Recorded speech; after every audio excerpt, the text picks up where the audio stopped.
So imagine, like, stepping into a room that is just so utterly silent that you can't even find your own shadow. Right, a space where time and geography just vanish entirely. Exactly. And if you were stripped of absolutely every single piece of sensory input, what do you think is the very first thing you'd actually hear? I mean, most people would probably say nothingness, right? Just dead silence. Yeah, exactly. But according to this one really esoteric text we're looking at today, it isn't nothingness at all. It's actually an ethereal melody. Which is just such a wild premise to start with because it really challenges how we usually think about acquiring knowledge or, evolving spiritually. Right. We usually think of it as an additive process. Yeah. Like you gather more data, you read more books, you listen to more podcasts. Yeah, piling things on. But this text goes the opposite way. So welcome to this deep dive, everyone. Today, we are immersing ourselves in a piece of spiritual philosophy. It's titled, Chapter is Celestial Cultivation, Article 8. Listen to the ethereal sound. Awaken to the intrinsic Zen harmony. Quite a title. It is, yeah. It was written by Shrifeng and translated by Kinyu. And our mission today is really just to decode this ancient-sounding manuscript. We want to unpack this strange paradox of a melody that you supposedly can't even hear with your ears. Right, and figure out how it serves as an actual blueprint for human transformation. Exactly.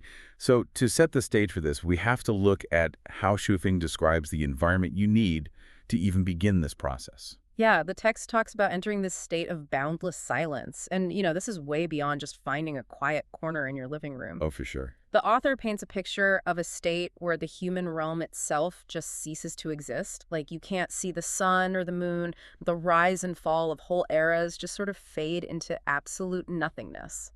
Let me actually pause you right there because the text introduces a term at this exact point that could really easily confuse anyone reading it for the first time. Oh, the celestial fetus. Yeah, exactly. It says that in this space of absolute emptiness, a celestial fetus is born. Are we talking about literal reincarnation here, or is this purely a psychological concept? Like, what actually is a celestial fetus? That's a really critical distinction to make early on. So in the framework of this specific text, the celestial fetus is definitely not a biological entity. Okay, good to know.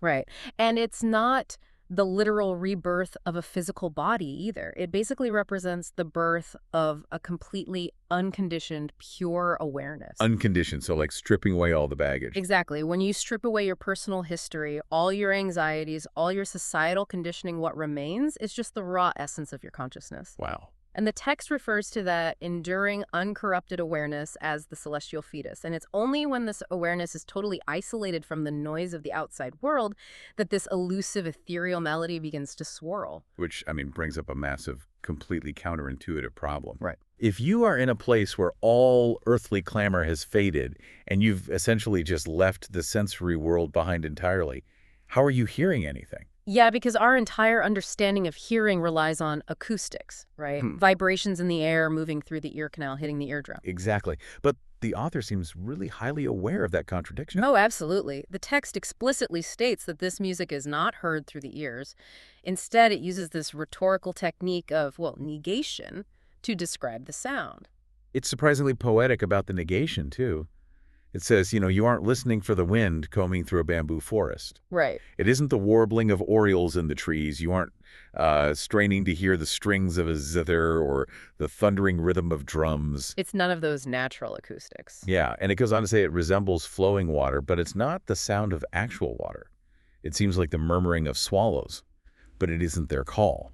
By systematically stripping away literally everything we know how to hear, the author is forcing the reader to consider a totally different mechanism of perception. Okay, let's unpack this a bit, because trying to perceive this, it sounds a lot like trying to imagine a color that exists just outside the visible spectrum. That is a great analogy, actually. Right. You literally just cannot use your standard biological equipment to capture it.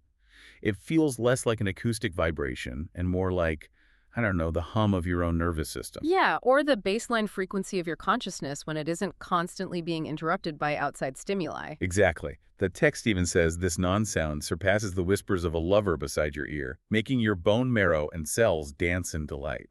And what's fascinating here is that physical description is super vital. It reveals the dual nature of the melody. How so? Well, on one hand, the text describes it as the resonance of the celestial realm, like a cosmic background frequency. But simultaneously, it describes the sound as the flowing consciousness of your own internal life structure. Okay, life structure. We should probably define that because it sounds like a very specific piece of terminology. Is that just a metaphor for a person's soul or like their personality? So within this philosophy, your life structure is essentially the energetic and spiritual architecture of who you are. Okay. It encompasses your consciousness, your moral alignment, your spiritual clarity, and the text makes this really profound assertion here. The ethereal sound isn't just an external phenomenon washing over you. It flows through you, Exactly, it flows through your specific architecture. meaning the sound is only as clear as the instrument playing it. Precisely the point the author is making.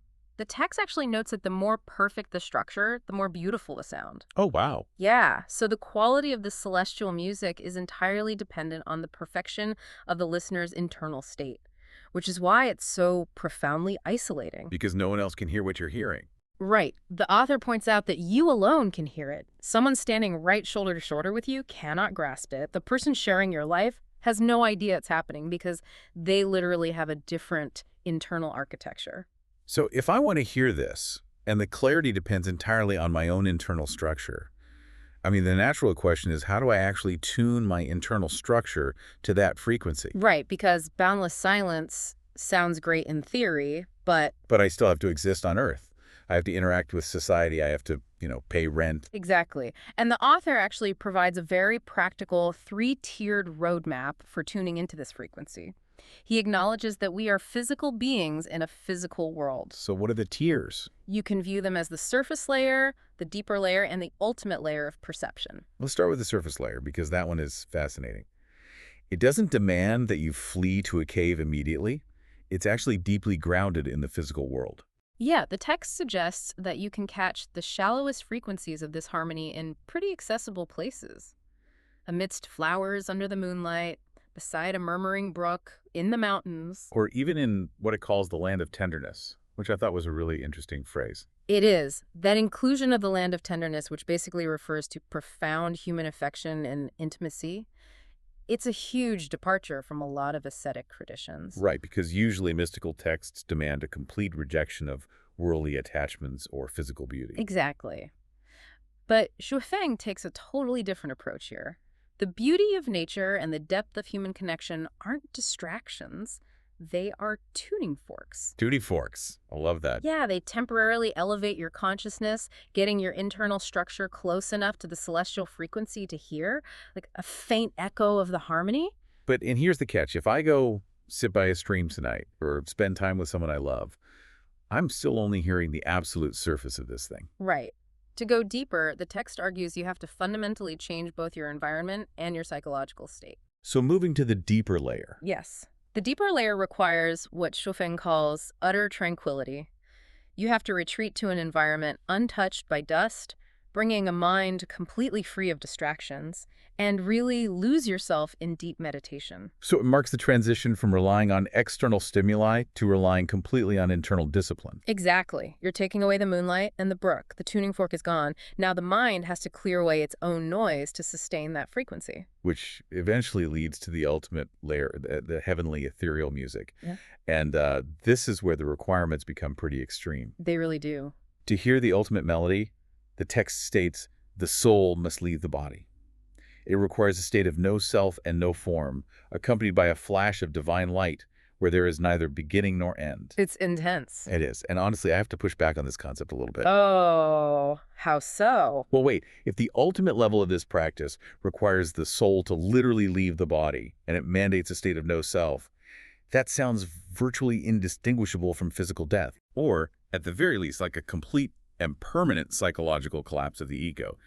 How is any living person supposed to achieve this state, hear the ultimate melody, and then, wake up the next morning and go about their life? Yeah. It sounds like you have to stop being human to succeed. Yeah, that is the ultimate tension in almost all mystical cultivation practices, and it's a completely valid critique. But if we analyze how no self and no form functions within this specific text, it isn't actually advocating for physical death. Okay, so what is it advocating for? It's talking about shedding the mortal shell of the ego. And the ego, in this context, is the psychological mechanism that draws a hard boundary between you and everything else in the universe. Ah, so it's the wall between the listener and the sound. Yes, exactly. As long as you perceive yourself as a separate, rigidly defined entity, a self, you can only ever hear the sound of something external to you. That makes sense. To hear the ultimate celestial resonance, that boundary just has to dissolve entirely. The text refers to this really advanced state of existence as presence within absence, the absence within presence. Presence within absence, meaning you haven't ceased to exist, but the rigid borders of your identity have just vanished. Right. You are absent of ego, but entirely present in raw consciousness. It's the realization that you aren't a separate entity listening to the flow of life. You actually are the flow of life. Exactly. When that boundary collapses, the sound reaches its absolute maximum clarity. That is a really beautiful philosophical concept. Yeah. But I want to bring this back down to the reality of whoever is listening to us right now. Sure. Let's say someone puts in the work, they find the tranquility, they meditate, they successfully collapse the boundaries of their ego, and they actually hear this mind-blowing, cell-dancing inner sound. Right.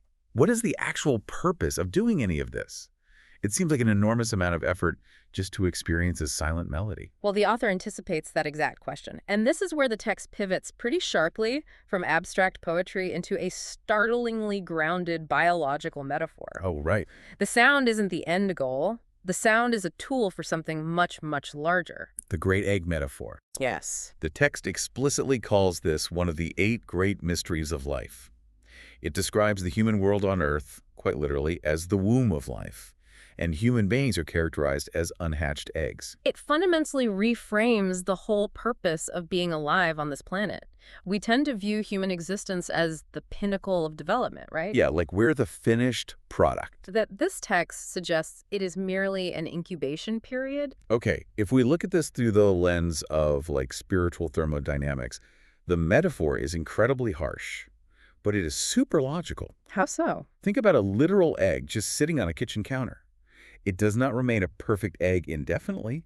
If it isn't actively incubated, it succumbs to entropy. It rots. Yeah. And the text does not sugarcoat this reality. It says a fresh egg turns stale and a fragrant egg turns foul.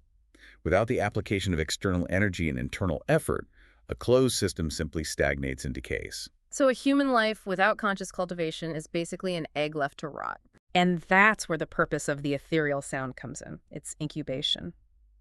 Just as a physical chick requires sustained, literal warmth to hatch from its shell, a human being requires a specific kind of spiritual warmth to cultivate their internal structure.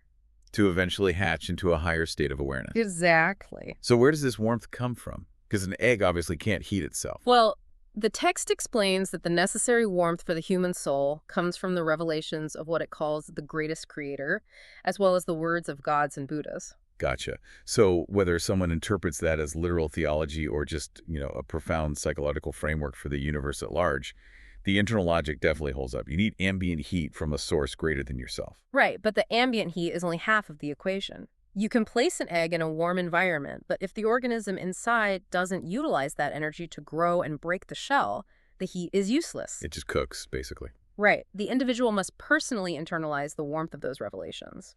And the mechanism for internalizing that heat is the act of listening. The author states that by listening constantly to the ethereal tune, awakening to the intrinsic Zen harmony, the individual is actively incubating themselves. The deliberate internal act of tuning your consciousness to that frequency, that's the work you have to do inside the shell. It's a process of constant refinement. The text even provides a timeline for this rebirth, which is really interesting. It utilizes some very specific numerology. It does. It points out that a physical chick breaks out of its shell in 21 days. But a human, nurtured by this divine grace and internal effort, breaks out of the mortal world to become a celestial in 81 days of cultivation. And those numbers, 21 and 81, they carry massive symbolic weight across a lot of Eastern philosophies. They're multiples of 3 and 9, which often represent the ultimate culmination of a cycle or a state of complete spiritual gestation. So setting the timeline at 81 days suggests that this transformation isn't some endless, impossible journey. Right. It's a focused, intense, and finite process. The way the author describes the culmination of this process is so humble, too. He writes, "Wait until the moment of hatching arrives. You will have transformed into a chick." I love that line. Right. It completely strips away all the pomp and grandeur we usually associate with spiritual enlightenment. You don't become some glowing, omnipotent deity. You just become a newly hatched celestial chick. It really grounds the entire concept of immortality or enlightenment in a framework of natural biological inevitability. It's really just the next stage of growth. Yeah. And speaking of stripping away the grandeur, the way Shuofeng ends this entire manuscript is a completely unexpected pivot. Oh, it really is. We spent this entire deep dive discussing high concept, cosmic ideas, right? Boundless silence, collapsing the ego of the earth as a literal womb. And then, in the final sentences, the author drops a mid-20th century pop culture reference. Which is just brilliant in its simplicity. He quotes a famous line from an old Chinese movie called Tunnel Warfare. The original line of the film is, "Our tunnels are right here in the house. Go ahead and find them." And Xifeng takes that line and just adapts it to summarize his entire philosophy. He writes, "The mysteries of life lie within the sound. Go ahead and find them." If you look at the historical context of mystical traditions, ultimate spiritual mastery has almost always been framed as this distant, completely inaccessible peak. Yeah, like you have to climb the Himalayas or something. Exactly. The narrative is that you have to retreat to a remote, silent monastery for decades or decipher impossibly complex tomes written in dead languages. The secret is always somewhere else, and it's guarded by someone else. You have to abandon your normal life just to find the doorway. Which is exactly the opposite of what this text argues. By using that tunnel warfare quote, the author fundamentally democratizes the mystical experience. Our tunnels are right here in the house. Wow. You do not need to journey to the ends of the earth to find the doorway to the celestial realm. The tunnel, that escape route from the mundane world, is hidden entirely within the architecture of your own daily consciousness. The mysteries are in the sound, and the sound is already flowing through your own life structure. Exactly. Well, as we wrap up this deep dive, let's bring all of this directly back to you, the listener. We started out looking for a way to cut through the endless noise of modern life. We examined the paradox of a melody you can only perceive when you actually silence the physical world. Right. And we unpacked that uncomfortable but really necessary metaphor that the earth is merely a womb. We are unhatched eggs facing the threat of stagnation. And the simple act of turning inward to listen is the vital heat required to hatch our highest selves. It's a powerful framework. It is. It's a potent reminder that amidst the tidal wave of information you face every single day, the most transformative data might be found in absolute silence. So thank you for joining us as we unpack this incredible text. I hope you find a moment today to step into your own house, find the tunnel, and just listen. And before we part ways, the text's metaphor of the egg leaves us with one final, pretty fascinating implication to consider. If the Earth truly is a womb, and our human existence is merely the incubation period inside a shell, then what does that mean for our traditional concepts of failure or hardship? We spend an enormous amount of our lives trying to avoid pain, striving to curate these perfectly smooth, frictionless existences. But if a shell requires significant energy to crack, perhaps the anxieties, the mistakes, and the intense frictions of your daily life aren't failures at all. What if the very things you are trying so hard to escape are simply the necessary heat and pressure required to finally hatch?